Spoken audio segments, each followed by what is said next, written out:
Gisela Bayona.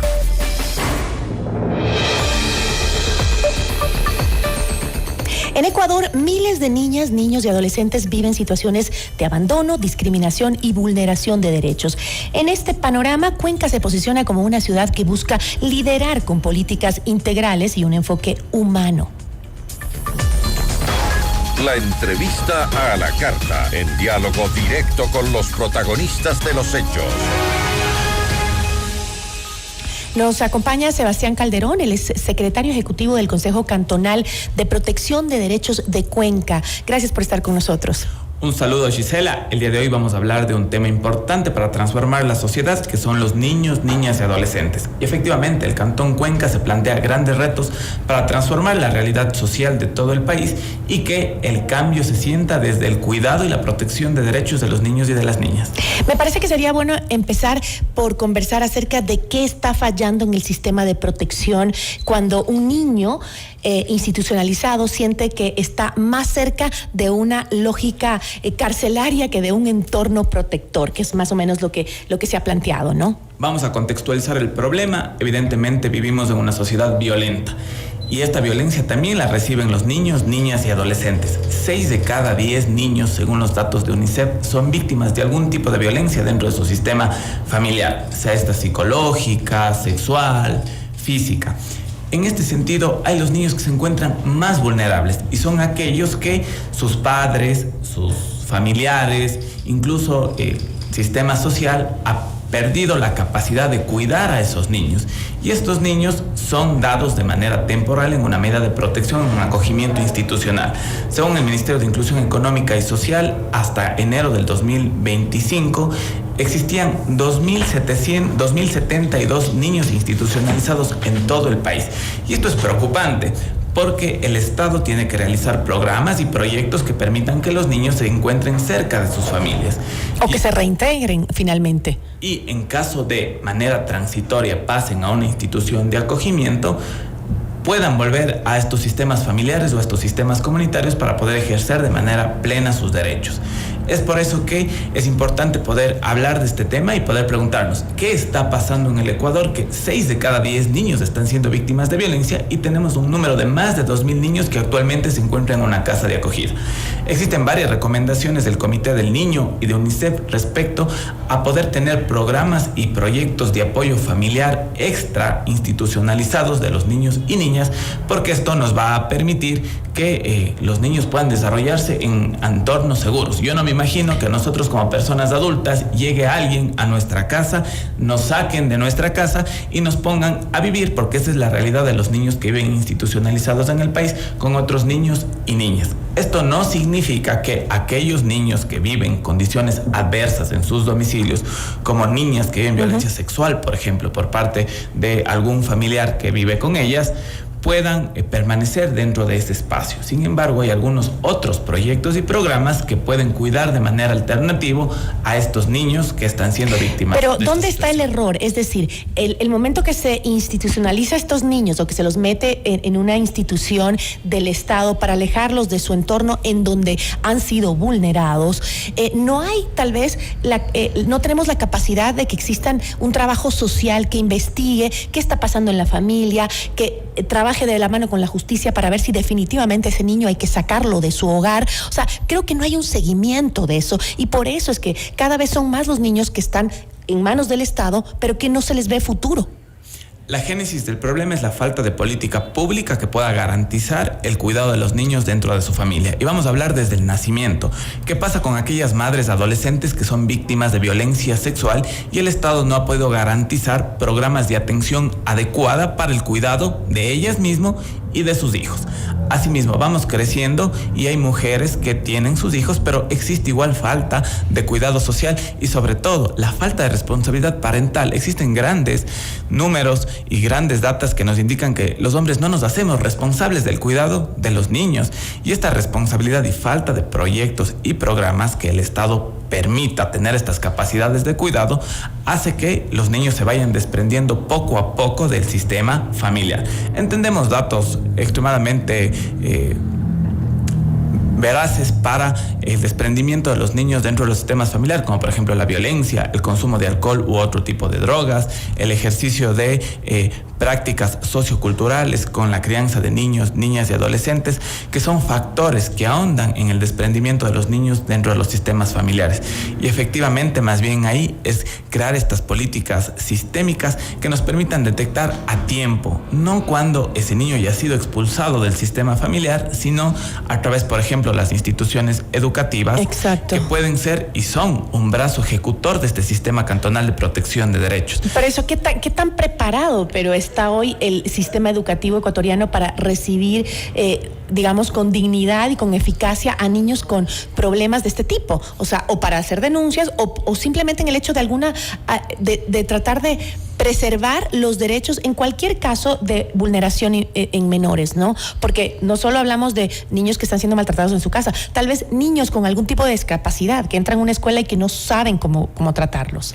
Vamos a hablar de los avances y los desafíos que tiene el sistema educativo. Uh-huh. ¿En qué ha avanzado el sistema educativo? En poder detectar hechos de vulneración que pasan dentro del sistema educativo y en los sistemas familiares. Es decir, ellos realizan una denuncia ante las autoridades administrativas o judiciales que crean pertinente para la protección de derechos. Sin embargo, la intervención se queda ahí. El sistema educativo no tiene un programa que pueda generar sostenibilidad para que los padres que están incluidos en este sistema educativo, porque forman parte del sistema, tengan herramientas de cuidado adecuado. Tenemos grandes retos y brechas en las instituciones educativas. Una de ellas son para los niños y niñas que tienen discapacidad. Si bien el acceso de los niños y niñas al sistema educativo fiscal está garantizado, pues se presenta la cédula, se asigna un cupo en una institución educativa, pero la permanencia de ese niño o de esa niña en este sistema todavía es deficiente. Y no hay un seguimiento. Existen barreras arquitectónicas sumamente grandes en las instituciones educativas. Tenemos docentes que no están capacitados para la inclusión educativa porque la discapacidad es extremadamente diversa. Y específicamente ahí es lo que yo quiero contar de lo que venimos haciendo desde Cuenca. Estamos fortaleciendo este sistema. En el Cantón Cuenca se han creado 2 juntas cantonales de protección de derechos especializadas en niños, niñas y adolescentes. Generalmente en las ciudades estas juntas responden a la protección de mujeres víctimas de violencia, de niños y de personas adultas mayores. Pero en Cuenca, bajo la administración del alcalde de Cuenca, creó esta junta especializada para poder dar seguimiento efectivo. No queremos que lleguen en la última instancia en donde el niño ya está en acogimiento, sino que a través de estos procesos administrativos se puedan detectar de manera temprana y se puedan adherir a estos niños a programas que también tiene el municipio de Cuenca, como por ejemplo el Fondo Violeta, casas de abrigo a través del Departamento de Acción Social y sobre todo una atención integral. ¿Cuáles son las afectaciones o la vulneración más común que se da justamente en Cuenca en nuestros niños? Porque hay varias, ¿no? Está desde la violencia, el abandono, el trabajo infantil, el abuso sexual. ¿Cuáles son los que más ustedes han identificado y que han logrado trabajar con ellos? Dentro de los tipos de violencia existe un subregistro. ¿Por qué? Porque para muchas personas, por ejemplo, la violencia psicológica no se entiende como violencia. Para muchos niños y niñas dentro de su entorno familiar, el que ellos sean violentados psicológicamente puede ser normal y ni siquiera la perciben como tal.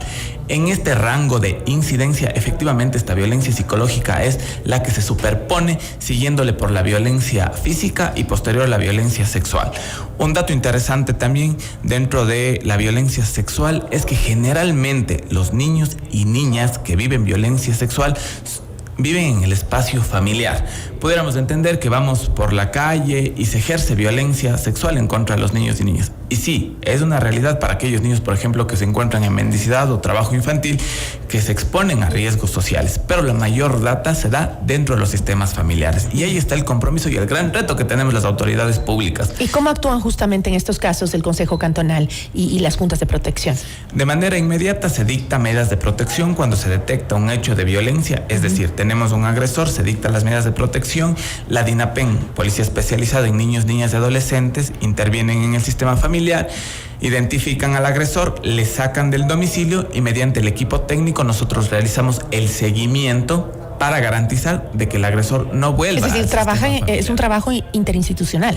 Es un trabajo interinstitucional y que depende de varias fases, porque no es solo sacar al agresor, es necesario que la dinámica del sistema familiar pueda cambiar. ¿Y cómo podemos cambiar? Con apoyo de trabajo social, con apoyo de psicología y con el seguimiento educativo, que es sumamente importante. ¿Y cuáles son las mayores dificultades que han encontrado en este camino de actuar incluso con contundencia y con rapidez en casos graves como abuso sexual? El mayor desafío que nosotros tenemos es la falta de identificación. Llegamos con todo el equipo técnico al domicilio de los niños o niñas que están siendo víctimas de esta situación, y muchas veces las personas que forman parte de ese núcleo familiar no identifican eso como violencia. Incluso en varias ocasiones tratan de cubrir a aquellas personas que están agrediendo de las diversas formas a los niños y niñas, e indican que es una dinámica familiar muy habitual, muy normal, y que eso permite desarrollar disciplina, o que eso permite que los niños puedan hacer caso a las órdenes que están dando los adultos. Nosotros más bien ahí siempre invitamos a que, y decimos con toda la frontalidad, no a la violencia. Creemos en una educación para los niños y niñas con educación que pueda hacer un procedimiento de razonamiento, de lógica, que el niño entienda cuál es el proceso que está viviendo en el caso de cometer un error. Sin embargo, las realidades estructurales que tenemos, como la pobreza extrema, la violencia de género en contra de las mujeres, también ahonda esta problemática dentro de los sistemas familiares. ¿Y tienen apoyo real del gobierno central, es decir, para este tipo de protecciones locales? Actualmente en Cuenca existe una déficit de programas gubernamentales que puedan permitir, por ejemplo, el acogimiento familiar, que el niño no vaya a una casa de acogida, sino que vaya a una familia, en donde en cualquier familia puede llegar el niño. Esta familia tiene que ser calificada y pueda permanecer de manera temporal. Estas familias de acogida que se llaman familias en otros acogientes. Hay un déficit total. Es que para eso tiene que haber un estudio previo de qué familias están capacitadas y pueden incluso mantener los derechos de los niños intactos. Tiene que haber una acreditación. Esa acreditación no las pueden tener todas las familias, sino todas las familias quieren ser familias que puedan cuidar a los niños y niñas. Es por eso que hemos desarrollado varios proyectos, uno de ellos que es el Fondo Violeta. Como ya conocemos, el cuidado generalmente es asumido a las mujeres, y también se asocia la violencia de género a la violencia en contra de los niños, niñas y adolescentes. Este fondo tiene 5 ejes: el eje de atención psicológica, el eje de atención legal a los niños y niñas que son víctimas, por ejemplo, que sus madres hayan sido víctimas de femicidio, tienen asistencia de kits alimenticios, de kits escolares para garantizar su permanencia en el sistema escolar. Para aquellos niños también que sus madres son víctimas de violencia de género, se garantiza el poder tener procedimientos y procesos sostenibles de emprendimientos. Y algo que creemos profundamente es la prevención. Existe una gran responsabilidad del Estado de poder llevar a cada puerta y a cada hogar, que no solo se limite a las zonas urbanas, sino a las zonas rurales, de que conozcan qué es la violencia, de que conozcan el cuidado adecuado de los niños, niñas y adolescentes, a poder desnaturalizar y desmitificar muchas situaciones que tornan el cuidado familiar. La familia somos todos y todas, y en ese sentido es necesario poder llegar con este mensaje a toda la sociedad, que nos permitamos proponernos una nueva forma de ver el cuidado de los niños y de las niñas, siempre con amor, siempre con ternura, con la lógica, y creo que eso es lo que nos va a permitir transformar las sociedades. Qué bueno, les felicito de verdad en Cuenca que hayan logrado que este discurso de la protección a la niñez no quede en simplemente eso, ¿no? Un discurso bonito, y que se convierta en un compromiso político que sea transversal. Y eso es un ejemplo para los otros gobiernos locales y para el gobierno central. La importancia de trabajar en la niñez, eso es futuro para el país, ¿no? Le agradezco muchísimo. Es un compromiso del alcalde de Cuenca. Siempre Cuenca se ha caracterizado por trabajar en temas de derechos. Somos pioneros en varias políticas públicas. Tenemos planes cantonales de protección de derechos a niños, a niñas, a personas con discapacidad, a mujeres. Gracias a todos y que tengamos un buen inicio de mes. Muchísimas gracias. Y esperamos que eso se replique en otros municipios también. Muchísimas gracias. Nos acompañó Sebastián Calderón, el secretario ejecutivo del Consejo Cantonal de Protección de Derechos de Cuenca.